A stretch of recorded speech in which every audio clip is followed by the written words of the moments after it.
Madame la présidente, Madame la ministre, messieurs les rapporteurs, cette année encore, les augmentations de crédits prévues dans cette mission sont en trompe-l'œil. Le nombre de bénéficiaires des programmes de solidarité, d'insertion et d'égalité des chances augmente et donc les dépenses devraient suivre. Or, le gouvernement propose un simple maintien des moyens déjà insuffisants et ayant subi l'inflation. Plus de 9 millions de personnes vivent sous le seuil de pauvreté. Ce sont souvent des femmes seules avec leurs enfants, des travailleurs pauvres, des retraités et des personnes en situation de handicap. Concernant le travail de ces dernières, la hausse prévue au programme 157 est une simple conséquence de la déconjugalisation de l'allocation adulte handicapé. Concernant les conditions d'emploi des travailleurs des établissements et services d'aide par le travail, elles tendent vers celles du milieu ordinaire, et c'est tant mieux. Toutefois, cette avancée s'accompagne de deux écueils évitables et que les amendements socialistes corrigent. Premièrement, cette évolution crée plus d'obligations pour les ESAT sans être accompagnée de plus de recettes. Les ESAT participent au financement des moyens de transport, des complémentaires santé et de la restauration des travailleurs et travailleuses. Mais ces dépenses nouvelles ne doivent pas conduire à fragiliser leur budget. Deuxièmement, cette transition vers le milieu ordinaire peut parfois cacher une évolution des profils des personnes en situation de handicap employées par les ESAT, vers des handicaps moins lourds, risquant de privilégier la productivité au détriment des objectifs premiers de ces établissements. Enfin, sur ce programme 157, il est important de rétablir le maintien de l'AAH aux bénéficiaires exerçant un travail à temps partiel au-delà des 50%. Concernant le programme 137, les crédits pour l'égalité entre les femmes et les hommes augmentent. Malheureusement, le nombre de femmes victimes de violences et accompagnées augmente aussi, et ce dans des proportions bien plus élevées. Le gouvernement a enfin accédé aux demandes de revalorisation Ségur pour les centres d'information sur les droits des femmes et des familles, les CIDFF, rattachés à l'action 24. Mais ces dépenses nouvelles n'ont pas été compensées par l'État. Ainsi, aux quatre coins de France, les CIDFF devront, avec ces budgets insuffisants, supprimer des postes et donc réduire le volume de leurs accompagnements, voire déposer leur bilan.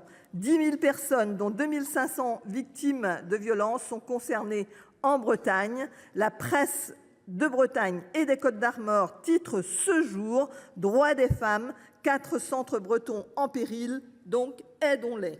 Enfin, je souhaite mentionner l'aide à l'insertion sociale et professionnelle, l'AFIS, afin de permettre des sorties de prostitution.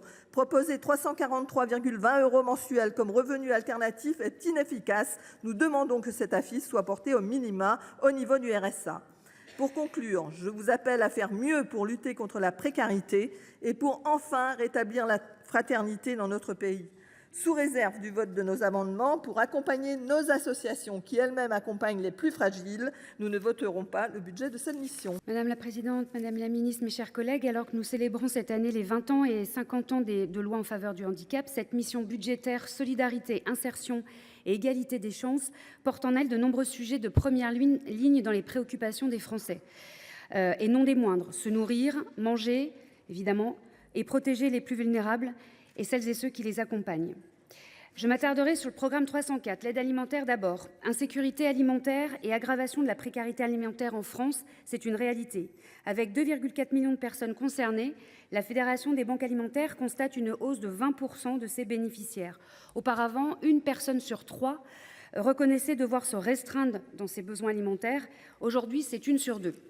J'avais eu l'honneur de recueillir le soutien de mes collègues du Sénat l'an dernier sur un amendement du groupe socialiste ayant permis d'augmenter de 2 millions d'euros le budget du Crédit national des épiceries solidaires.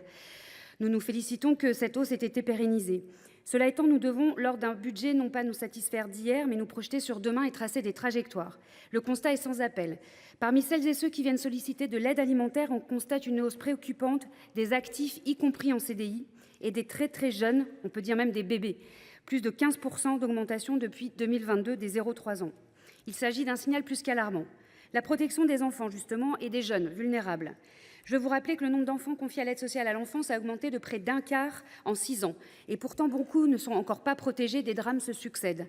Les départements sont plus qu'en première ligne. Leurs efforts en faveur de ces enfants se sont élevés à 9,7 milliards d'euros en 2023, soit plus de 10% sur un an, et en progression constante depuis 2021. Si les dépenses des départements pour assurer l'accueil, le séjour, l'hébergement des enfants à protéger ont explosé ces 3 dernières années, la solidarité nationale, elle, n'est pas à la hauteur, puisque les crédits sont en recul ou au mieux stagnent. Dans le même temps, le gouvernement opère un prélèvement sur les départements, sur les finances départementales, amoindri certes, mais bien réel, au titre de l'ancien fonds de précaution.